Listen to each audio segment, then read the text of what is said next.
नमस्कार, आप देख रहे हैं आवाज इंडिया, देश की भरोसेमंद आवाज। मैं हूं पिंकी। खबरों का सिलसिला शुरू करने से पहले आइए नजर डाल लेते हैं आज की हेडलाइंस पर। राहुल गांधी का आरोप, छिपा हाथ चला रहा एलडीएफ, बीजेपी आरएसएस पर साधा निशाना। ममता बनर्जी का एनआईए पर आरोप, कहा गुनहगारों को छोड़ बेकसूरों को परेशान किया जा रहा है। एक्टर विजय ने कांग्रेस और बीजेपी पर साधा निशाना, पुडुचेरी को पूर्ण राज्य बनाने का किया वादा। और राघव चड्ढा का आप पर पलटवार, वीडियो जारी कर पूछे 3 बड़े सवाल। अब खबरें विस्तार से। कांग्रेस नेता राहुल गांधी ने केरल चुनाव से पहले लेफ्ट और बीजेपी पर बड़ा हमला बोला है। उन्होंने कहा कि एलडीएफ अब अपने असली विचार से दूर हो गया है। राहुल गांधी ने आरोप लगाया है कि केरल के मुख्यमंत्री पिनरई विजयन उन ताकतों के साथ हैं जो देश में अल्पसंख्यकों के खिलाफ काम करती है।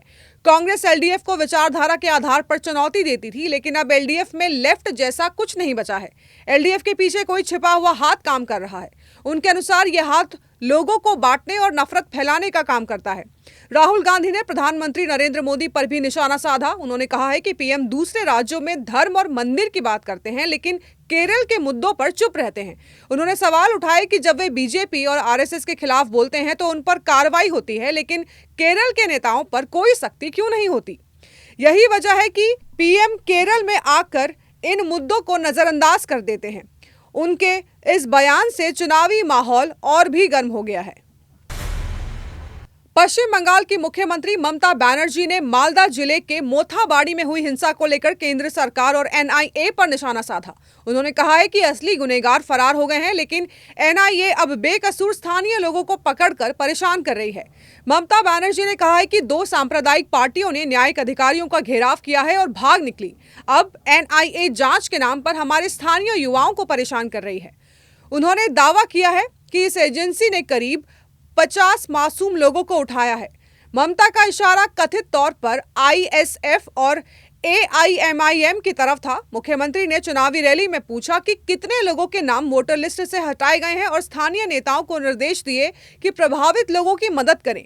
ममता ने कहा कि ट्रिब्यूनल के जरिए नाम वापस जुड़वाएं और सीधे न्यायिक अधिकारियों के पास न जाएं। उन्होंने जनता से अपील की है कि वे किसी भी तरह के उकसावे में न आए।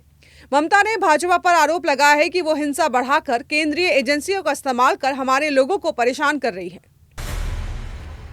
टीवी के चीफ और एक्टर विजय ने पुडुचेरी में कांग्रेस और बीजेपी दोनों पर निशाना साधा। उन्होंने कहा है कि केंद्र में लंबे समय तक सत्ता में रहने के बावजूद दोनों पार्टियों ने पुडुचेरी को पूर्ण राज्य का दर्जा नहीं दिया। विजय ने वादा किया है कि टीवीए की सरकार इसे कानूनी रूप से पूर्ण राज्य का दर्जा दिलाने के लिए पूरी कोशिश करेगी और ये दर्जा लेफ्टिनेंट गवर्नर के किसी भी दखल से स्वतंत्र रहेगा। विजय ने वोटर्स से टीवीके की सिटी चुनाव चिन्ह का समर्थन करने की अपील की और इसे उंगली वाली क्रांति के रूप में बताया। उन्होंने सत्ताधारी ऑल इंडिया एनआर कांग्रेस और बीजेपी गठबंधन को थका हुआ गठबंधन और विपक्षी डीएमके कांग्रेस गठबंधन को भ्रमित गठबंधन बताया। विजय ने सत्ता संभालने के 6 महीने में स्थानीय निकाय चुनाव कराने और हर परिवार को 25 लाख रुपए का मेडिकल बीमा, गरीबी रेखा से नीचे जीवन यापन करने वालों को 200 यूनिट मुफ्त बिजली और Puducherry applied sciences and arts university की स्थापना का वादा किया। उन्होंने कहा है कि ये सभी योजनाएं पुडुचेरी के विकास और जनता के हित में लागू होंगी। राघव चड्ढा ने आम आदमी पार्टी के आरोपों का जवाब देते हुए एक वीडियो जारी किया। उन्होंने कहा कि उनके खिलाफ जानबूझकर अभियान चलाया जा रहा है।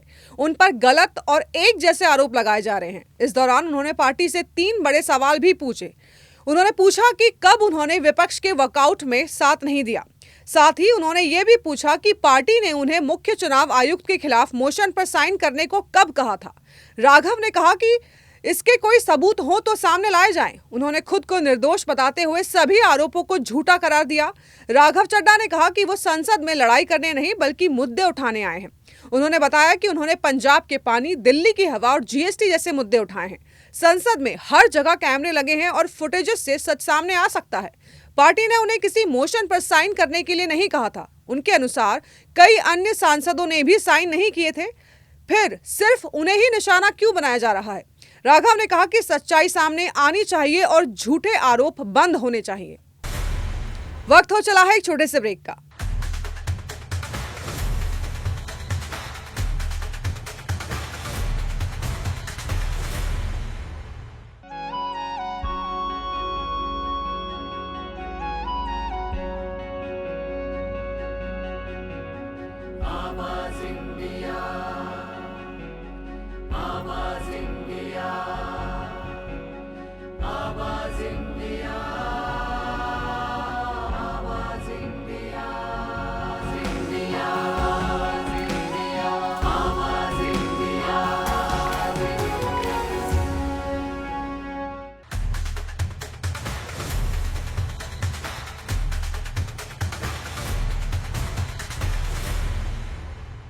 ब्रेक के बाद आप सभी का स्वागत है। बढ़ते हैं अगली खबर की ओर।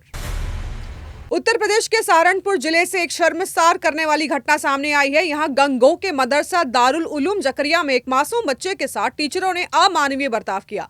वीडियो में एक टीचर ने बच्चे के पैर पकड़े और उसे उल्टा लिटा दिया। दूसरा टीचर ने छड़ी से करीब 42 बार उसकी पिटाई की। बच्चा दर्द से जोर जोर से चीखता रहा। वो टीचरों से दया की भीख मांगता रहा, लेकिन टीचरों का दिल पत्थर सा था। कोई रहम नहीं दिखाया गया। वीडियो में तीसरा व्यक्ति मोबाइल से पूरी पिटाई रिकॉर्ड करता नजर आया। यह वीडियो सोशल मीडिया पर तेजी से फैल गया। लोगों में गुस्सा और बहस और भी छिड़ गई। स्कूलों में बच्चों की सुरक्षा पर सवाल उठे। पुलिस ने फौरन हरकत में आकर मुकदमा दर्ज कर लिया है। दोनों आरोपी टीचर जुनैद और शोएब को पकड़ लिया गया है। सीईओ नकुड़ अशोक सिसोदिया ने इसकी पुष्टि की है। आगे कानूनी कार्रवाई चल रही है। ईरान और अमेरिका के बीच तनाव के चलते ईरान ने अमेरिकी राष्ट्रपति डोनाल्ड ट्रंप का एक सोशल मीडिया पोस्ट के जरिए मजाक उड़ाया है। ईरान ने कहा, ट्रंप प्लीज कुछ बोलिए, हम बोर हो रहे हैं। यह बयान जिम्बाब्वे में ईरानी दूतावास की ओर से आया है। दावा किया जा रहा है कि पिछले 24 घंटे में ईरान ने अमेरिका के कई फाइटर जेट, हेलीकॉप्टर्स और एक बड़ा विमान गिराया है। इसके अलावा ईरान ने ड्रोन और मिसाइलों को भी नष्ट करने का दावा किया है। इस बयान के बाद दोनों देशों के बीच तनाव और भी बढ़ गया है। सोशल मीडिया पर भी ये बयान तेजी से वायरल हो रहा है।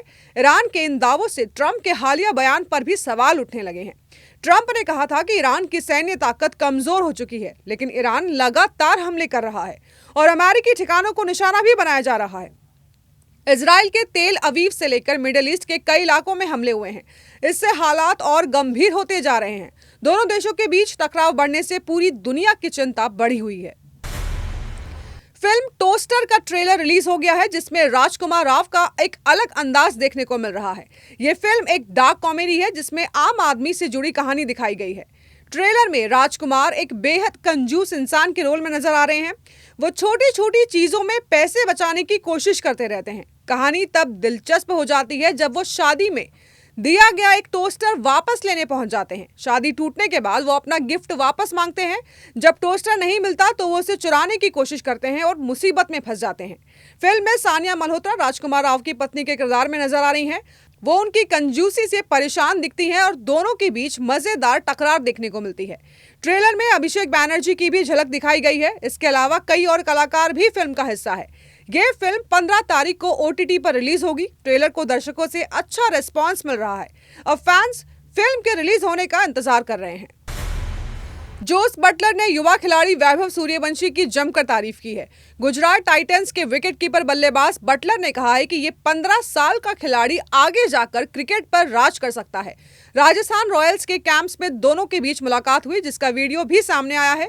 बटलर ने सूर्यवंशी के टैलेंट को देखकर हैरानी जताई है। उन्होंने कहा कि ऐसा खिलाड़ी उन्होंने पहले कभी नहीं देखा। उनकी बल्लेबाजी और खेलने का अंदाज बेहद खास है। इस दौरान सूर्यवंशी भी उनकी बात सुनकर मुस्कुराते नजर आए। बटलर ने कहा कि जब सूर्यवंशी 21 या 25 साल के होंगे तो पूरी दुनिया उनके कदमों में होगी। उन्होंने युवा खिलाड़ी को मेहनत जारी करने की सलाह भी दी।